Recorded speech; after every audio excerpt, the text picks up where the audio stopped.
जो प्रस्तुत कहानी है मनोवैज्ञानिक कहानी है।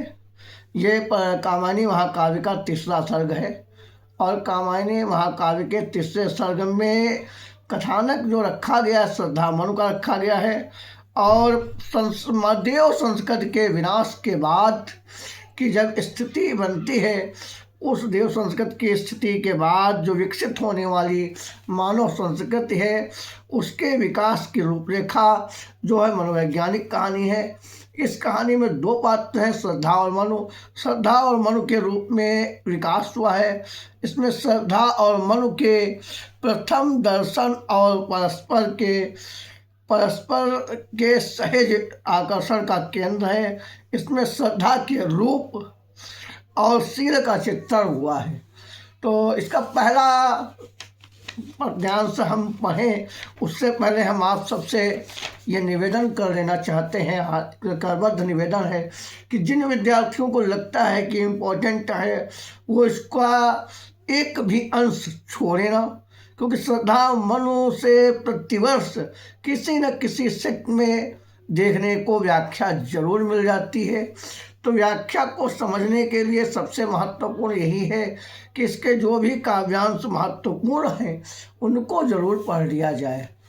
और जैसे इसका पहला छंद है, कौन तुम संसत जल तीर तरंगों से फेंकी मरी एक, कर रहे निर्जन का चुपचाप प्रभा की धारा से अभिषेक, मधुर विश्रांत और एकांत जगत का सुलझा हुआ रहस्य, एक करुणामय सुंदर मौन चंचल मन का आलस्य, चंचल मन का आलस्य। और इसमें कवि ने क्या कहा है कि जब सृष्टि का विनाश हो जाता है, सृष्टि के विनाश के बाद की स्थिति जब उत्पन्न होती है, वहाँ जब श्रद्धा आती है तो मन को एकांत में बैठा हुआ देख करके बड़ा विचलित होती है। और जब विचलित होती है तो सबसे पहले श्रद्धा के मुख से शब्द निकलता है, कौन तुम कौन हो, तुम कौन हो संसद जलनिधि संसार रूपी सागर के तरंगों से फेंकी हुई एक मरी के समान कौन हो तुम, कर रहे निर्जन का चुपचाप और एकांत में बैठ करके निर्जन स्थान से शोभा को क्यों बढ़ा रहे हो, और निर्जन स्थान की शोभा को बढ़ा रहे हो और अपनी धारा से अभिषेक कर रहे हो। मधुर विश्रांत और एकांत, थके हुए हो, एकांत में बैठे हुए हो, नीरवता आपके अंदर आ चुकी है और जगत का सुलझा हुआ रहस्य, यह संसार का सुलझा हुआ रहस्य है, यह संसार का सुलझा हुआ रहस्य है, यह संसार का सुलझा हुआ रहस्य है। एक करुणा में सुंदर मौन, आपका जो सुंदर करुणा से युक्त मौन है वह बहुत ही सुंदर है। चंचल मन का आलस्य, और मन का चंचलपन जो है ये आलस्य से प्रस्फुटित है। तो इसका पहला क्वेश्चन, पाठ का नाम, लेखक का नाम, पाठ का नाम श्रद्धा मनु महाकाव्य कामायनी से लिया गया है। और रेखांकित अंश के लिए मैंने आपको व्याख्या इसकी पढ़ाई और व्याख्या आपको बताई। इसका तीसरा क्वेश्चन बनता है, कौन किससे उसका परिचय पूछ रहा है। तो पहली चीज़ और एक हम आपको बता दें, पूरे तीसरे सर्ग में श्रद्धा और मनु दो ही पात्र हैं जिनके बीच वार्ता हो रही है और दो ही लोगों का संवाद है, यही दो की चर्चा हो रही है। श्रद्धा मनु से परिचय पूछ रही है, श्रद्धा मनु से उसका परिचय पूछ रही है। श्रद्धा के शब्दों में मनु चुपचाप बैठकर उस निर्जन स्थान को अपनी शोभा से किस प्रकार सुशोभित हो रहे हैं। चौथा क्वेश्चन है यही मैंने पढ़ा, तो श्रद्धा के शब्दों में मनु चुपचाप बैठकर उस निर्जन स्थान को अपनी आभा से इस प्रकार सुशोभित कर रहे हैं, मानो जैसे समुद्र किनारे पड़ी हुई एक मणि, जब कोई मणि होती है वह जो समुद्र के किनारे पड़ी हुई होती है वह निर्जन तट को अपने प्रकाश से आलोकित करती रहती है, अपने प्रकाश से आलोकित करती रहती है। और अगला क्वेश्चन पांचवा है कि श्रद्धा मनु को किस प्रकार एक रहस्य की भांति प्रतीत हो रहे हैं। मनु श्रद्धा को किस प्रकार एक रहस्य की भांति, तो इसमें मनु श्रद्धा को मधुर, विश्रांत और एकांत जगत के सुलझे हुए रहस्य, जगत के सुलझे हुए रहस्य की भांति प्रतीत हो रहे हैं।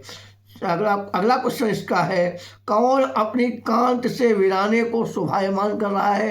तो मनु जो है अपनी कांति से वीराने स्थान को, निर्जन स्थान को शोभायमान कर रहे हैं। अंतिम क्वेश्चन है, प्रभा की धारा से अभिषेक पंक्ति में कौन सा अलंकार है। तो प्रभा की धारा से अभिषेक से लगा हुआ है, तो से के कारण उपमा होगा, उपमा की समानता की जाती है, उपमेय में उपमान की समानता की जाती है, से लगा होने के कारण ये उपमा अलंकार का उदाहरण है। अब हम आपको इसका एक बहुत ही महत्वपूर्ण पद्यांश लेकर चलते हैं और चर्चा कर लेते हैं, क्योंकि बहुत महत्वपूर्ण है कि इसकी व्याख्या समझ लेना। तो आप सब इसको लगातार देख रहे हैं और इसका जो दूसरा भाग है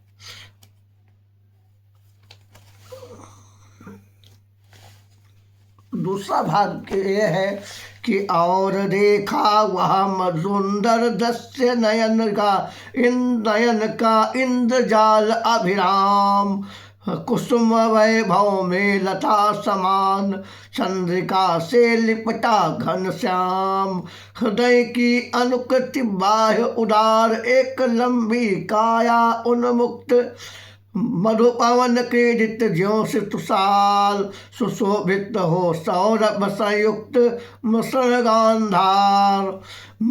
गांधार देश के नील रोम वाले मेषों के चर्म ढक रहे थे उसका वपुकांत, ढक रहे थे उसका वपुकांत, बन रहा था वह सुकोमल वर्म, बन रहा था वह कोमल वर्म, नील परिधान बीच सुकुमार, नील परिधान बीच सुकुमार, खुल रहा हो मधुर अधखुला अंग, खिला हो ज्यों बिजली का फूल, मेघवन बीच गुलाबी रंग। मेघवन में रूपक है और ओह वाह मुख पश्चिम के व्योम, पश्चिम बीच जब घिरते हो घनश्याम, अरुण रवि मंडल उनको भेद दिखाई देता हो छविराम, दिखाई देता हो छविराम। तो ये काव्यांश है, दूसरा जो महत्वपूर्ण काव्यांश है, इसकी व्याख्या हम समझते हैं और एक एक शब्द को बारीकी से समझते हुए आगे बढ़ते हैं। तो पहला है और देखा वह सुंदर दृश्य नयन का इंद्रजाल अभिराम। तो पहली चीज तो इसमें प्रसंग क्या कहा गया है कि श्रद्धा की अपूर्व सुंदरता और आंतरिक गुणों का उल्लेख किया गया। जो श्रद्धा है, नायिका जो है, उसके अपूर्व गुणों का, आंतरिक गुणों के साथ साथ जो उसकी सुंदरता है, रूप रंग है, उसका वर्णन किया गया है। और श्रद्धा के रूप सौंदर्य की तुलना प्रकृति के दृश्यों से की गई है, प्रकृति के दृश्यों से की गई। प्रकृति में ही उसको आलंबित कर दिया गया है, प्रतिबिंबित कर दिया गया, उसी में ही उसको पिरो दिया गया है। आइए देखते हैं, श्रद्धा की सुमधुर ध्वनियों को सुनने के पश्चात जब मनु के कानों में श्रद्धा के सुंदर शब्दों की आवाज पहुंचती है तो मनु का ध्यान उसके रूप की ओर गया है। और जब मनु की तपस्या या ध्यान भंग होता है तो मनु का ध्यान भंग होने से उनका ध्यान अचानक एकाएक चला जाता है मनु की ओर। श्रद्धा की ओर जब एकाएक चला जाता है तब क्या होता है, उनकी आंखों में जादू के समान सुंदर और मोहक लगा, और उनकी जो आंखें थी, नयन थे, वह सुंदर और मोहित करने वाले लग रहे थे, उनको आकर्षित कर रहे थे। श्रद्धा फूलों से परिपूर्णता के समान सुंदर शीतल चांदनी में लिपटे हुए, सुंदर और शीतल चांदनी में लिपटे हुए बादल सी आकर्षक प्रतीत हो रही थी, आकर्षक में सुंदर प्रतीत हो रही थी। और हृदय की अनुकृति बाह्य उदार, एक लंबी काया उन्मुक्त, मधुपवन क्रीडित ज्यों सुशाल, सुशोभित हो सौरभ संयुक्त। आगे क्या है कि उसका हृदय उदार और विस्तृत था, उसका जो हृदय था उदार था और विस्तृत था, और इसके साथ साथ वह लंबे कद की उन्मुक्त युवती थी, लंबे कद की उन्मुक्त युवती थी। लंबे और सुंदर दिखने वाले शरीर में वह ऐसे शोभायमान हो रही थी मानो वसंत की बयार या वसंती हवा जब चली तो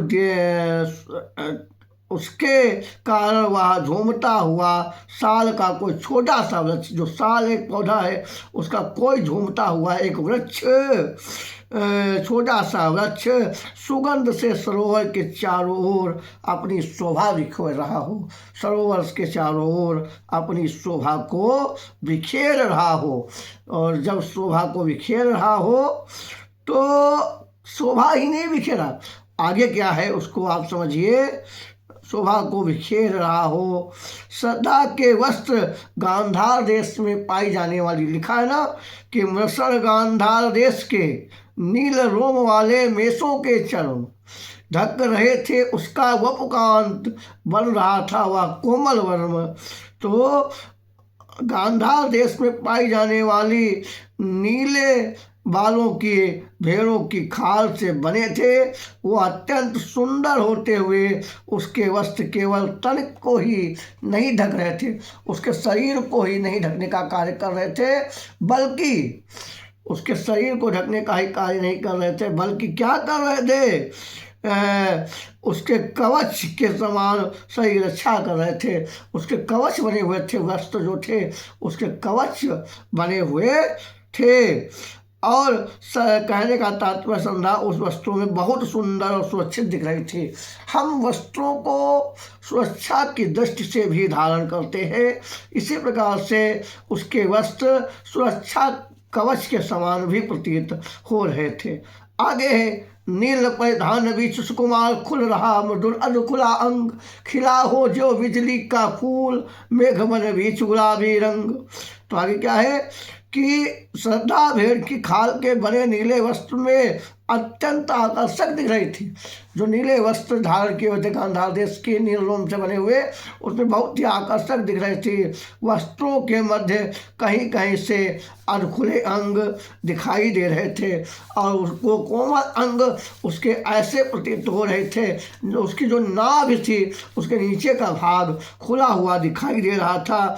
और वो कैसे दिखाई दे रहे थे, मानो नीले बादल के समूह में चमकती हुई बिजली के गुलाबी गुलाबी फूल खिले हों, और नीले बादलों के बीच में, नीले बादलों के समूह के बीच में कहीं गुलाबी गुलाबी बिजली से खिल रही हो। आगे ओह वाह मुख पश्चिम के व्योम बीच जब घिरते हो घनश्याम, और रविमंडल उनको भेद दिखाई देता हो छविराम। तो इसको मानो जब नीले वस्त्र श्रद्धा के लालित तेज मुख को, जो उसका मुख था उस पर जो तेज था, उस तेज दिख रहा था, आभास हो रहा था। सांझ के समय काले बादलों को, रात्रिकालीन होने वाली थी, सांझ होने वाली थी, सायंकालीन होनी थी, ऐसी स्थिति में जो काले बादल थे उनको भेद करके चारों ओर से लाल किरणें बिखेरता हुआ पूर्व सूर्य जो है विद्यमान था, और सूर्य विद्यमान था, सूर्य दिखाई दे रहा था। अब इसकी हम बात कर लें तो क्या एक कभी कभी काव्य सौंदर्य भी पढ़ लेना बहुत जरूरी है। तो काव्य सौंदर्य वो पढ़ लेते हैं। तो भाषा खड़ी बोली थी, शैली प्रबंधात्मक थी, छंद श्रृंगार था, 16 मात्राओं का, उपमा रूपक, अतिशयोक्ति, उत्प्रेक्षा रूपक, अनुप्रास आदि अलंकार थे, गुण माधुर्य था, अभिधा और लक्षणा शब्द शक्ति थी। पहला इसका क्वेश्चन जो बनता है, पाठ का नाम और लेखक का नाम। तो पाठ का नाम श्रद्धा मनु, लेखक का नाम जयशंकर प्रसाद है। दूसरा क्वेश्चन इसका रेखांकित बन जाता है। रेखांकित के लिए जरूरी नहीं है कि जो बुक्स में रेखांकन दिया गया है वह ही रेखांकन आए, आगे भी रेखांकन आ सकता है, कोई भी लाइन रेखांकित हो सकती है। और जब कोई लाइन रेखांकित होगी तो उसको समझना बड़ा आसान है। अब इसका पहला प्रश्न है, तीसरा, हृदय की अनुकृत बाह्य उदार पंक्ति का आशय स्पष्ट कीजिए। इसमें बताया गया श्रद्धा आंतरिक रूप से जितनी उदार भावुक कोमल हृदय थी, लोग अंदर से बहुत भावुक उदार कोमल हृदय थी, उतना ही बाह्य रूप वैसा ही था। वह अपने आंतरिक गुण से जिस प्रकार सबको मोहित कर लेती थी, जिस प्रकार से सबको मोहित करने की क्षमता उसमें विद्यमान थी, उसी प्रकार से उसके अंदर रूप सौंदर्य भी सभी को अपनी ओर आकर्षित करने में सक्षम था। जो रूप सौंदर्य था, लालिमा थी, वह सबको अपनी ओर आकर्षित कर रही थी। तो अगला क्वेश्चन इसका है, नायिका के मुख की तुलना किस किस से की गई है। जो नायिका का मुख है, नायिका मतलब यहाँ केवल श्रद्धा है, श्रद्धा के मुख की तुलना पहले इस बादलों से की गई है, बीच में दिखने पर चांद से की गई है, दूसरे स्थान पर शाम के समय आकाश में छाए काले बादलों से की गई है, और काले बादलों के बीच जो सूर्य दिखाई दे रहा है उससे भी इसकी तुलना की गई है। मेघवन बीच गुलाबी रंग में अलंकार कौन सा है। मैंने अभी आपको बताया, मेघवन बीच गुलाबी रंग में रूपक अलंकार है, और रूपक अलंकार के साथ साथ इसमें अनुप्रास अलंकार भी दृष्टिगोचर हो जाता है। प्रस्तुत पद्यांश में अलंकार योजना पर प्रकाश डालिए। अलंकार योजना की बात करें तो एक जैसे एक लाइन आती है, खिला हो ज्यों बिजली का फेल, मेघवन बीच गुलाबी रंग। इसमें अगर आप देखेंगे तो रूप का अतिशयोक्ति और उपेक्षा अलंकार का प्रयोग ज्यों लगा है, मानो जनो जानो मानो जनो लगा हो तो मान लीजिए कि उत्प्रेक्षा होगा। घनश्याम चंद्रिका से लिपटा हो, घनश्याम चंद्रिका से लिपटा हो, घनश्याम में रूपक अलंकार हो रहा है। सुशोभित हो सौरभ संयुक्त में अनुप्रास अलंकार हो रहा हो, सुशोभित हो सौरभ संयुक्त में अनुप्रास अलंकार हो, खिला हो ज्यों बिजली का फूल में उत्प्रेक्षा अलंकार है। हर लाइन में कोई न कोई अलंकार जरूर दृष्टिगोचर होगा, और यदि आप इस पैराग्राफ को सही से पढ़ रहे हैं तो आपके आगे की तैयारी बहुत अच्छी होने वाली है। नील रोम वाले मेषों के वर्म से किसका शरीर ढका हुआ है। नील रोम वाले मेषों के वर्म से श्रद्धा का शरीर ढका हुआ है। अगला प्रश्न है, किसके सौंदर्य का वर्णन किया गया है। तो पद्यांश में श्रद्धा के सौंदर्य का वर्णन किया गया है। मृषण और वपुकांत शब्दों के अर्थ लिखिए। मृषण का अर्थ होता है कि कोमल या चिकना। वपुकांत का मतलब होता है सुंदर शरीर। परिधान, एक शब्द आता है परिधान। परिधान का पर्यायवाची है वस्त्र, और अरुण, अरुण का पर्यायवाची है लाल। अरुण का मतलब है लाल। इसके साथ कुछ प्रश्न और भी दृष्टिगोचर होते हैं, क्योंकि पैराग्राफ छोटा नहीं है, पैराग्राफ छोटा ही नहीं बहुत महत्वपूर्ण भी है। इसका एक प्रश्न आप देखिए, बहुत, जब मनु ने कौतूहलवश ऊपर की ओर देखा तो उन्हें क्या दिखाई दिया। जब मनु ने कौतूहलवश ऊपर की ओर देखा तो क्या दिखाई दिया। जब मनु ने कौतूहलवश ऊपर की ओर देखा तो उन्हें एक सुंदर दृश्य दिखाई दिया जो उनके नयनों को अपनी ओर खींच रहा था।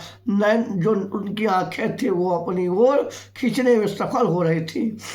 अगला है, श्रद्धा के प्रति मनु की प्रतीत को कवि ने एक लता और बादल के टुकड़े के रूप में किस प्रकार व्यक्त किया है।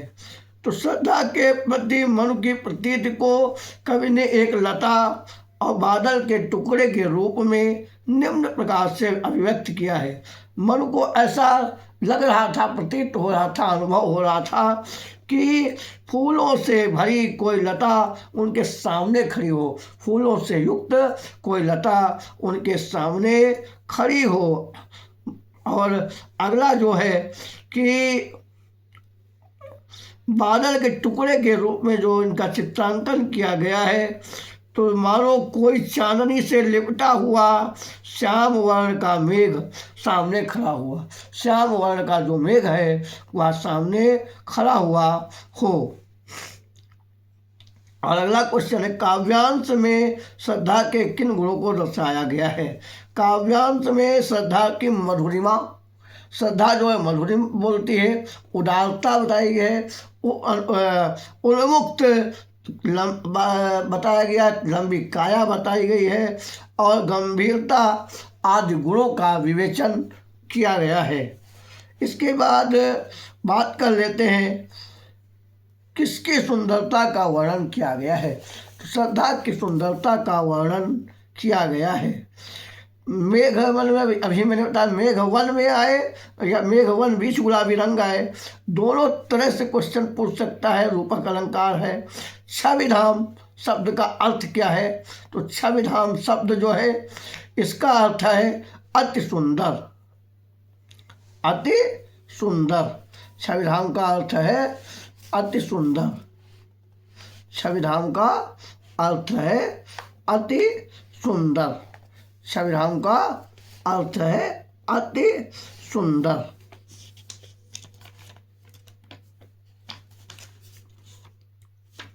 तो इस प्रकार से ये पैराग्राफ पूरा हो जाता है और इसके बाद अगला पैराग्राफ जो है इसका बहुत महत्वपूर्ण है, उसको हम पढ़ते हैं।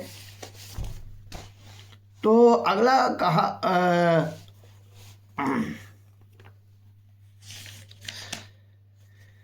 अगले पद्यांश की व्याख्या कल होगी, क्योंकि ज़्यादा लंबा वीडियो न करते हुए 3 भागों में श्रद्धा मनु को पढ़ाने का इरादा है। और आज इतने पे ही 2 पैराग्राफ हो गए हैं और कल इसके आगे के महत्वपूर्ण पद्यांश पर चर्चा करेंगे। और आप सब अपना स्नेह पार्थिव हिंदी पॉइंट को जरूर देते रहें। जो विद्यार्थी जुड़ रहे हैं चैनल्स को ज़रूर सब्सक्राइब कर लें, क्योंकि पूरी वीडियो देखना है तो आपको निश्चित रूप से मेरे साथ जुड़ना पड़ेगा और जुड़ करके ही पूरी वीडियो आप देख सकते हैं। और कल इसका सेकंड भाग भी हम लेकर के आएंगे। जय हिंद, जय भारती। आप तैयारी करते रहें। और क्योंकि इधर शीतकालीन अवकाश लगातार विद्यालयों में हो रहा है, पढ़ाई पर कोई दबाव ना पड़े, प्रेशर ना पड़े, और पढ़ाई बाधित ना हो, इसलिए पढ़ाई के लिए हम तो अपने स्तर से आपको सहयोग दे रहे हैं और अपना सहयोग बना करके आगे की पढ़ाई करते रहें। और कोई अगर चैप्टर्स लग रहा है तो उसको आप अवगत जरूर करा दें, उस चैप्टर्स भी पर भी चर्चा हो जाए। और धन्यवाद।